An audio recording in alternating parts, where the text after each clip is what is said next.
പണ്ട് നമ്മളിൽ കാണുന്ന ഒന്നുമില്ലാതിരുന്ന ഒരു കാലമുണ്ടായിരുന്നു. അന്ന് ദൈവം ആദ്യമായി ആകാശവും ഭൂമിയും ഉണ്ടാക്കി. പിന്നെ സൂര്യൻ, ചന്ദ്രൻ, നക്ഷത്രങ്ങൾ, ജീവജന്തുക്കൾ, ഏറ്റവും അവസാനം ആണും പെണ്ണുമായി മനുഷ്യനെയും സൃഷ്ടിച്ചു. ആദ്യ മനുഷ്യന്റെ പേരാണ് ആദം, സ്ത്രീയുടെ പേരോ ഹൗവ.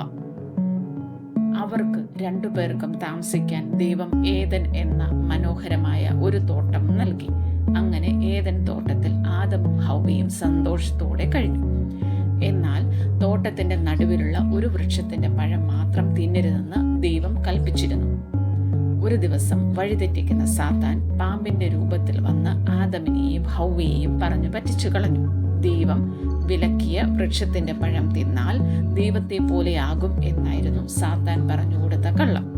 സാത്താനെ വിശ്വസിച്ച് ആദമും ഹൗവയും പഴം പറിച്ചു തിന്നു. ദൈവത്തോട് അനുസരണക്കേട് കാണിച്ച അവരെ രണ്ടുപേരെയും ദൈവം ഏദൻ തോട്ടത്തിൽ നിന്നും പുറത്താക്കി.